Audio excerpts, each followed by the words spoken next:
Hello viewers, welcome to my YouTube channel learn with Joy. তো আজকের ভিডিওতে আমি তোমাদের সাথে নবম শ্রেণীর তৃতীয় পর্যায়ক্রমিক মূল্যায়ন 2025 সালের ইতিহাসের নমুনা প্রশ্নপত্র এবং সাজেশন নিয়ে আলোচনা করব। তো অবশ্যই তোমরা ভিডিওটি শেষ পর্যন্ত দেখবে।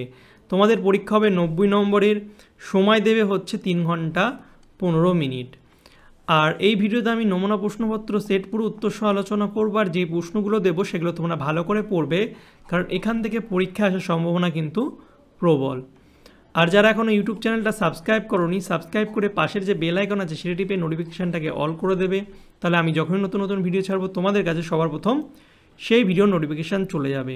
আর যারা এখনও হোয়াটসঅ্যাপ গ্রুপে জয়েন করোনি, আমি লিঙ্ক দিয়ে দেবো, তোমরা সেই লিঙ্কের সাহায্যে জয়েন করে যাবে। তো চলো এবার প্রশ্নের উত্তরগুলো করা যাক। একের দাগে সঠিক উত্তরটি নির্বাচন করো। এক করে টোটাল 20টা। একেরটা বলছে পেইসির চুক্তি অনুসারে স্বেচ্ছাকর দিত কারা? যাজকরা। দুয়েরটা মানুষ স্বাধীন সত্তা নিয়ে জন্মায়, কিন্তু সর্বত্র সে শৃঙ্খলে আবদ্ধ। উক্তিটি কার? উক্তিটি হচ্ছে রুশোর। তিনেরটা বলছে স্টেটস জেনারেলের অধিবেশন আহ্বান করেন হচ্ছে ষোড়শ লুই। 4 পাদুরায় ঘোষণা জারি হয় কবে? এটি হয়েছিল 6 জুলাই 1791 খ্রিস্টাব্দে। 5 নম্বর ওয়ার অ্যান্ড পিস উপন্যাসটির লেখক হলেন হচ্ছে টলস্টয়। 6 কোড নেপোলিয়ন রচনা করেন হচ্ছেন 4 জন। 7টা টিলসিটের সন্ধি স্বাক্ষরিত হয়েছিল 1807 খ্রিস্টাব্দে। নেক্সট 8 চতুর্থ শক্তিজোট গঠিত হয়েছিল 1813 খ্রিস্টাব্দে। নেক্সট হচ্ছে 9টা লুডাইট দাঙ্গার নেতৃত্ব দেন হচ্ছেন নেড লুড। এরপর সম্পত্তির রাষ্ট্রীয়করণকে বলে হচ্ছে সাম্যবাদ। 11 কনসার্ট অফ ইউরোপ স্থায়ী হয়েছিল 20 বছর। তারপর প্রথম রেলপথ স্থাপিত হয় কোন দেশে? ইংল্যান্ডে প্রথম রেলপথ স্থাপিত হয়। Next Russia league of Nations এর স্থাপনা দেয় কবে? 1939 খ্রিস্টাব্দে। তারপর এটা কোন দেশ হচ্ছে ল্যান্ড লিজ অ্যাক্ট অনুসারে যুদ্ধাস্ত্র সরবরাহ করেছিল? আমেরিকা যুক্তরাষ্ট্র। তারপর ডি ডে পালিত হয়েছিল কবে? 1944 সালের 6 জুন। নেক্সট দ্বিতীয় বিশ্বযুদ্ধের সময় মার্কিন রাষ্ট্রপতি ছিলেন হচ্ছে ফ্র্যাঙ্কলিন ডিলেনো রুজভেল্ট। তারপর লিগ অফ নেশনস এর সদর কার্যালয় অবস্থিত হচ্ছে জেনেভায়। নেক্সট লিগ অফ নেশনস এর প্রথম মহাসচিবকে এরিক ড্রুমড। নেক্সট হচ্ছে সম্মিলিত জাতিপুঞ্জ প্রতিষ্ঠার প্রথম ধাপ হচ্ছে আটলান্টিক চার্টার। এরপর জাতিপুঞ্জের নিরাপত্তা পরিষদের স্থায়ী সদস্য সংখ্যা হচ্ছে 5টি। তারপরে 2 দাগেরগুলো করব। নিচের প্রশ্নগুলির উত্তর দাও। 16টি প্রশ্নের উত্তর দিতে হবে।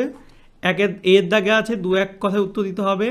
দ্য রাইটস অফ উইমেন কে রচনা করেছিলেন? এটা হচ্ছে অলিম্পে দ্য গজেস রচনা করেছিলেন 1791 সালে। তারপরে নেপোলিয়ন দ্বিতীয় জাস্টিনিয়ন বলে কেন? নেপোলিয়নকে হচ্ছে অস্ট্রিয়ানের মতো আইন সংহিতা রচনা করেন, তাই কিন্তু তাকে বলা হতো। এরপরে ক্রুগার টেলিগ্রাম কাকে বলে? তো জার্মান সম্রাট বাইজার দ্বিতীয় উইলিয়াম ট্রান্সভালে বীরে ও সোনার মণি, হিরে ও সোনার মণি, এটি হিরে হবে, হিরে ও সোনার মণি ইংরেজ আগ্রাসন থেকে রক্ষা করার জন্য পল ক্রুগার টেলিগ্রাম মারফত অভিবাদন জানান, যা ক্রুগার টেলিগ্রাম নামে পরিচিত। এরপরে ইউনেস্কো কথার অর্থ কি? United Nations Educational Scientific and Cultural Organization. সত্য মিথ্যা করতে হবে। ফ্রান্সের রাজারা ঐশ্বরিক মতবাদে বিশ্বাসী ছিলেন, এটা সত্য। ইউরোপের 13টি জাতি রাষ্ট্র মিলে হচ্ছে লিপগিজের যুদ্ধ করেছিল, এটা সত্য। তারপর হচ্ছে শিল্প বিপ্লব ও ঔপনিবেশিক সাম্রাজ্য বিস্তারের কারণে প্রথম বিশ্বযুদ্ধ হয়েছিল, সত্য। তারপরে সম্মিলিত জাতিপুঞ্জের স্থায়ী সদস্য ছাড়া অন্য কেউ ভোটে ক্ষমতা প্রয়োগ করতে পারে না, এটা সত্য। এরপরে শূন্যস্থান পূরণ হচ্ছে কুয়েসনে হলেন একজন কিপন্থী? ফিজিওক্র্যাটপন্থী। তারপর নেপোলিয়ন মারা যান কোন দ্বীপে? সেন্ট হেলেনা দ্বীপে।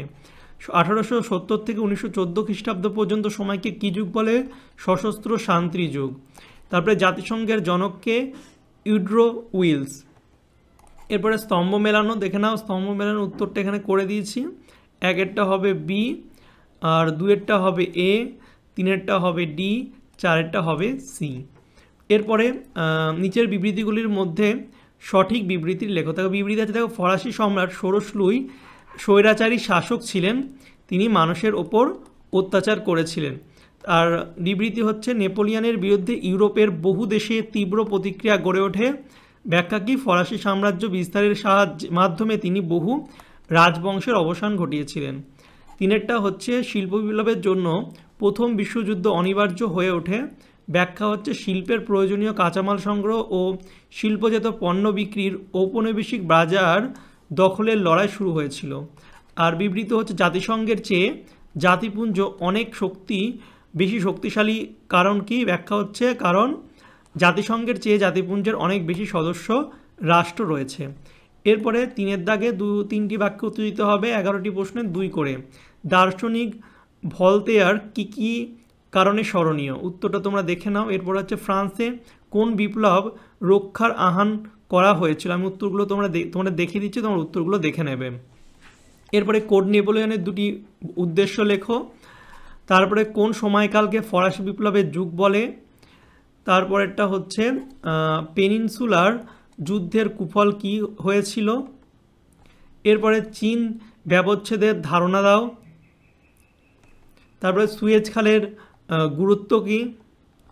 তারপর হচ্ছে ইং ফরাসি তোষণ নীতি কী? তারপর হচ্ছে অক্ষশক্তি বলতে কী বোঝো? তারপরে হচ্ছে কুলটুর ক্যাম্প কী? নেক্সট হচ্ছে হেরেনভক তত্ত্ব কী? জাতিসংঘ প্রতিষ্ঠার উদ্দেশ্য কী কী? নিরাপত্তা পরিষদের 5টি স্থায়ী সদস্য রাষ্ট্রের নাম লেখো। তারপরে জাতিসংঘ ও জাতিপুঞ্জের একটি সাদৃশ্য ও বৈসাদৃশ্য উল্লেখ করো। এরপরে 4এর দাগে 6টি প্রশ্নের উত্তর দিতে হবে, 4 করে 6টা 24। প্রথম প্রশ্ন, ভিয়েনা সম্মেলনের প্রধান কারণগুলি লেখো। তারপর হচ্ছে অভিজাত বিদ্রোহের ফলাফল বর্ণনা করো। 3 নম্বর, ফরাসি বিপ্লব ও নারী বিষয়ে তোমার ধারণা তুলে ধরো। তারপরে কোড নেপোলিয়নের প্রেক্ষাপট বিশ্লেষণ করো। তারপরে 5 নম্বর, নেপোলিয়নের বিরুদ্ধে মানুষের ক্ষোভের কারণ কী কী লেখো। নেক্সট 6 নম্বর, জার্মানিতে নেপোলিয়নের বিরোধিতার স্বরূপ ব্যাখ্যা করো। তারপর হচ্ছে শিল্প বিপ্লবের অর্থনৈতিক প্রভাব আলোচনা করো। এবার 8 হচ্ছে শিল্প বিপ্লবের সমাজতান্ত্রিক সমালোচনার নানা সূত্র বিবৃত করো। আর 9 হচ্ছে ভারতবর্ষের ব্রিটিশ সাম্রাজ্যের রত্ন বলার কারণ আলোচনা করো। 10 হচ্ছে গণতন্ত্রের সঙ্গে নাৎসিবাদ ও ফ্যাসিবাদের সংঘাতের কারণ আলোচনা করো। এরপরে হচ্ছে দ্বিতীয় বিশ্বযুদ্ধে যোগদানের আগে আমেরিকা কিভাবে যুদ্ধের জন্য তৈরি হয়েছিল। নেক্সট 12, জাতীয়তাবাদ ও আন্তর্জাতিকবাদ টিকা লেখো। 11টা। এবার হচ্ছে 5এর দাগে একটি প্রশ্নের উত্তর দিতে হবে 8 নম্বরের। প্রথম হচ্ছে নেপোলিয়নের রাশিয়া আক্রমণের কাহিনী বিবৃতি করো। তোমরা এখান থেকেও লিখতে পারো বা তোমাদের বই থেকেও লিখতে পারো। তারপরে ইংল্যান্ড ও ইউরোপের শিল্প বিপ্লবের তুলনামূলক আলোচনা করো। নেক্সট হচ্ছে দ্বিতীয় বিশ্বযুদ্ধের কারণগুলি বর্ণনা করো।